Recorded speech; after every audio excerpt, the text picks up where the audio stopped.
नमक कहानी भारत पाक विभाजन के बाद सरहद के दोनों तरफ के विस्थापित पुनर्वसित जनों के दिलों को टटोलती एक मार्मिक कहानी है। दिलों को टटोलने की इस कोशिश में अपने पराये देश प्रदेश की कई प्रचलित धारणाओं पर सवाल खड़े किए गए हैं। विस्थापित होकर आई सिख बीबी आज भी लाहौर को ही अपना वतन मानती है और सौगात के तौर पर वहां का नमक लाए जाने की फरमाइश करती है। कस्टम अधिकारी नमक ले जाने की इजाजत देते हुए दिल्ली को अपना वतन बताता है। इसी तरह भारतीय कस्टम अधिकारी सुनील दास गुप्ता का कहना है, मेरा वतन ढाका है। राष्ट्र राज्यों की नई सीमा रेखाएं खींची जा चुकी हैं और मजहबी आधार पर लोग इन रेखाओं के इधर उधर अपनी जगहें मुकर्रर कर चुके हैं। इसके बावजूद जमीन पर खींची गई रेखाएं उनके अंतर्मन तक नहीं पहुंच पाई हैं। एक अनचाही अप्रीतिकर बाहरी बाध्यता ने उन्हें अपने अपने जन्म स्थानों से विस्थापित तो कर दिया है, पर वह उनके दिलों पर कब्जा नहीं कर पाई है। नमक जैसी छोटी सी चीज का सफर पहचान के इस मार्मिक पहलू को परत दर परत उघाड़ देता है।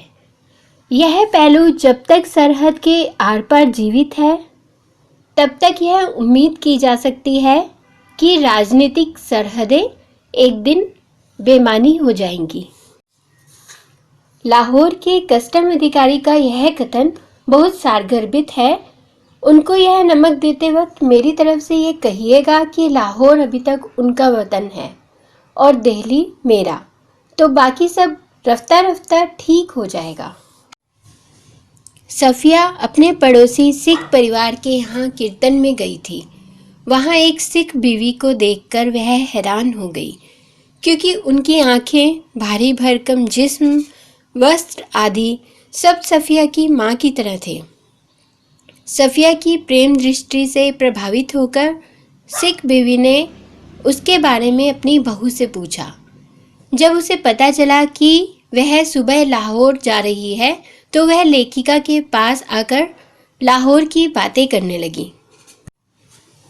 उसने बताया कि वह विभाजन के बाद भारत आई थी। उनका वतन तो लाहौर ही है। कीर्तन समाप्त होने के समय सफिया ने लाहौर से कुछ लाने के लिए पूछा। उसने हिचकिचाहट के साथ लाहौरी नमक लाने के लिए कहा। वह लाहौर में 15 दिन रुकी। उसके भाइयों ने खूब खातिरदारी की। मिलने वाले अनेक उपहार लेकर आए। उसके सामने सेर भर लाहौरी नमक की पुड़िया ले जाने की समस्या थी।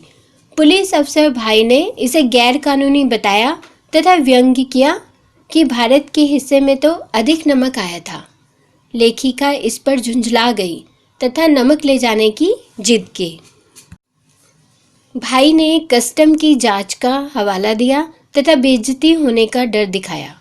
लेखिका उसे चोरी से नहीं ले जाना चाहती थी।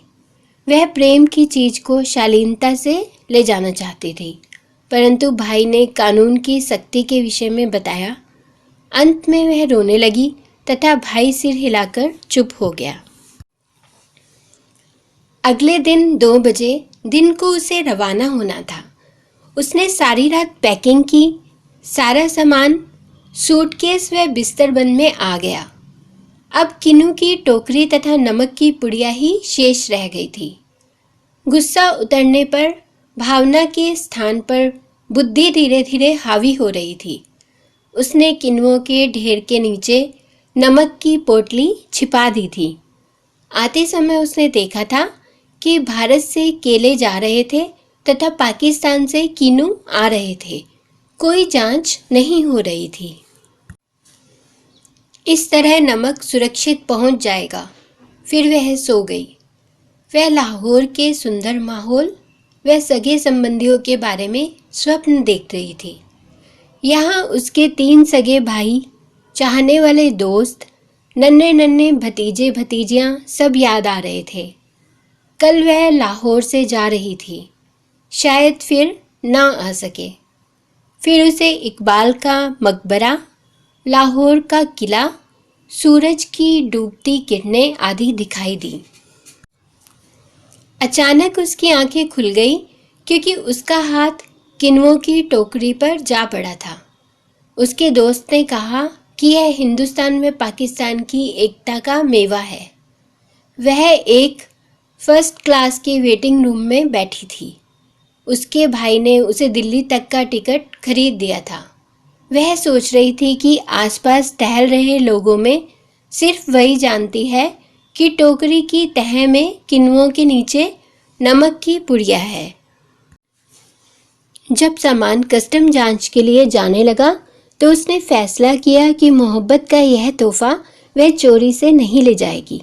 उसने जल्दी से पुड़िया निकाली और हैंडबैग में रख ली। जब सामान जांच के लिए रेल की तरफ चला तो वह एक कस्टम अफसर की तरफ बढ़ी। वह लंबा, पतला तथा खिचड़ी बालों वाला था। उसने उसके वतन के बारे में पूछा। उसने हैरान होकर अपना वतन दिल्ली बताया। लेखिका ने हैंडबैग मेज पर रख दिया और नमक की पुड़िया निकालकर उसके सामने रख दी तथा उसे सब कुछ बता दिया। सारी बातें सुनकर उसने पुड़िया को अच्छी तरह लपेटकर स्वयं सफिया के बैग में रख दिया तथा कहा कि मोहब्बत तो कस्टम से इस तरह गुजर जाती है कि कानून हैरान रह जाता है। उसने जामा मस्जिद की सीढ़ियों को सलाम देने को कहा तथा सिख बीवी को संदेश देने को कहा कि लाहौर अभी तक उनका वतन है और दिल्ली मेरा, तो बाकी सब रफ्ता रफ्ता ठीक हो जाएगा। सफिया कस्टम के जंगले से निकलकर दूसरे प्लेटफॉर्म पर आ गई। यहाँ सभी ने उसे भावपूर्ण विदाई दी। अटारी में भारतीय पुलिस रेल में चढ़ी। एक जैसी भाषा, सूरत, वस्त्र, लहजा, अंदाज व गालियों आदि के कारण लाहौर खत्म होने व अमृतसर शुरू होने का पता ही नहीं चला। अमृतसर में कस्टम की जांच शुरू हुई तो वह कस्टम अफसर के पास पहुंची तथा अपने पास नमक होने की पूरी बात कह सुनाई। अफसर ने उसे साथ चलने को कहा। एक कमरे में आकर उसे बिठाया तथा 2 चाय लाने का ऑर्डर दिया। उसने मेज की दराज से एक किताब निकाली। उसके पहले पन्ने पर लिखा था, शमसुल इस्लाम की तरफ से सुनील दास गुप्ता को प्यार के साथ, ढाका 1946। लेखिका के पूछने पर उसने अपने वतन का नाम ढाका बताया। विभाजन के समय वह ढाका में था। जिस दिन वह भारत आ रहा था तो उससे 1 वर्ष पहले उसकी सालगिरह पर उसके दोस्त ने यह किताब उसको उपहार में दी थी। फिर वे कलकत्ता में रहकर पढ़े तथा नौकरी करने लगे। उन्होंने बताया कि हम वतन आते जाते थे। सफिया वतन की बात पर हैरान थी। कस्टम अफसर ने कहा कि अब वहाँ पर भी मैं कस्टम हो गया। उसने अपने वतन की बहुत प्रशंसा की। चलते वक्त उसने पुड़िया सफिया के बैग में रख दी तथा खुद उस बैग को उठाकर आगे आगे चलने लगा। जब सफिया अमृतसर के पुल पर चढ़ रही थी तब वह पुल की सबसे निचली सीढ़ी के पास सिर झुकाए चुपचाप खड़ा था। लेखिका सोच रही थी कि किसका वतन कहाँ है। वह तो इस कस्टम के इस तरफ है या उस तरफ।